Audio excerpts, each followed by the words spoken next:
I've got the great Courtney Walsh here with me, and well, he is the size of the spider cam, actually. So, Courtney, welcome to Walk with the Champions. He's been a great bowler. I think I don't need to tell the world about his bowling CV. All I can tell you, a couple of things. I can share them with you. When he was on his 500th wicket, Courtney, not only the entire West Indies were on their toes, but the entire world had stopped because it was such a special moment for all cricket fraternities. So well done. This was about 15, 20 years back or even more. And the other thing, 1987 World Cup, right here at Gaddafi Stadium, Courtney Walsh was bowling. Salim Jaffer was at the non-strikers end, and West Indies were up against it. There's a chance that last pair was in. There's a chance of a run out at the non-strikers end.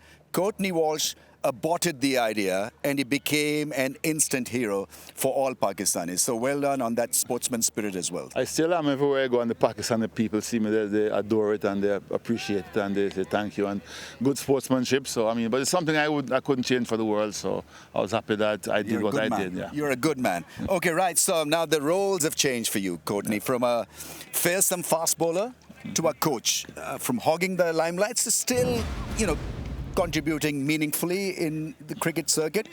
How do you see the change? What has changed for you as a coach?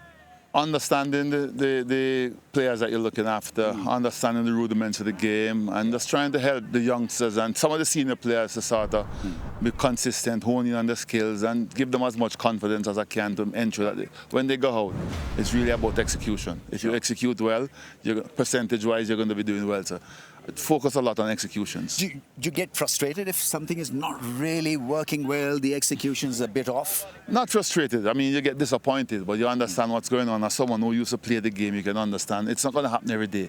You're going to make mistakes.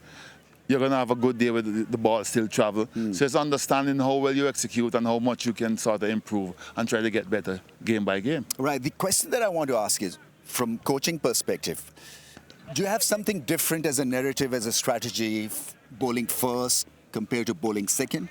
Well, normally if you're bowling first, you try to assess the wicket early, and you might attack a little bit more, be a little bit more aggressive, try to get more wickets up front.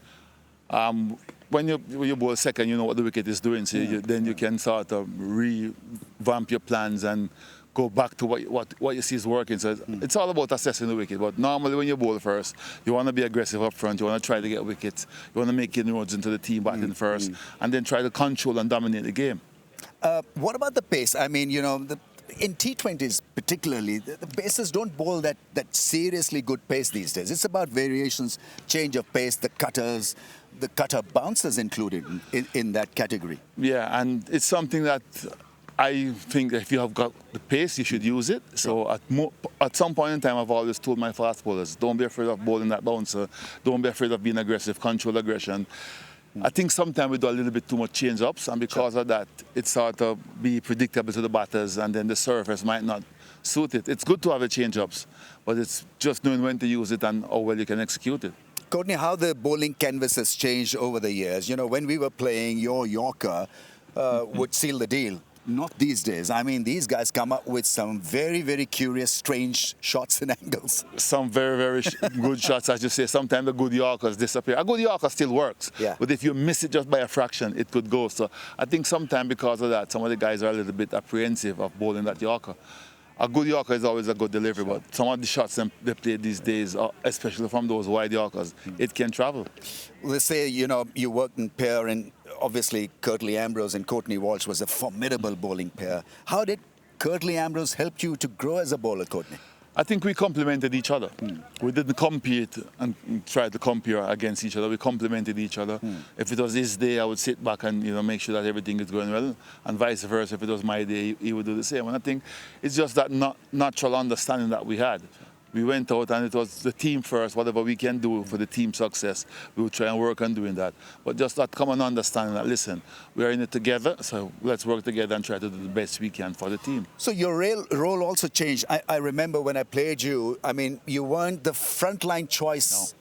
During that time. So it was Garner and Holding and Marshall, and then came Courtney Walsh. Yeah. And then you had to change gear and become the aggressor that you became in the end. I mean, how was the weight? I mean, from third option to the top option.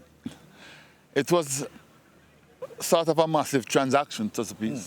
so to speak. But what happened with that is that you sort of understand it was coming because, as you mentioned, Michael and Joel and Malcolm was way ahead of me. But as the rookie in the attack then you realize that at some point in time you've got to take up the mantle. Yeah. The good thing was that Malcolm was still playing when someone like Ian Bishop. Who was your favorite? All-time favorite would have been a Malcolm Marshall. I think he was a complete fast bowler. Obviously, Michael Olin and I came from the same club. So wherever he played, I went to Jamaica, man. I would go and watch him. So, and then we had Ambrose, but then another guy that I saw the encounter with you and him, Patrick Patterson. Oh, yeah. He was fast. Quick. I think he was the quickest I played Jeffrey Dujon mentions that he's the fastest. He was the fastest I played on the field with. My God. And batsman? I mean, your favorite amongst the West Indians? Viv Richards, without a doubt. Brian Lara, yes, but Viv was my personal favorite. And the other person I used to like to see bat was Carl Hooper. Yeah, Carl Hooper was very stylish as well. Not enough stats really to sort of make him a great, but still such a beautiful player to watch. Yeah, on his day, it was a joy to watch. All right, okay. Coming to this game, are you going to win this?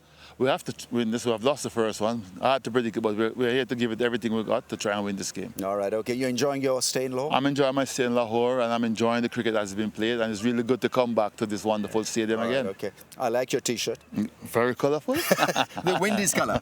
Thank you, Courtney. Thank you for your time. Lovely talking to you. All right. Courtney Walsh, the great Courtney Walsh.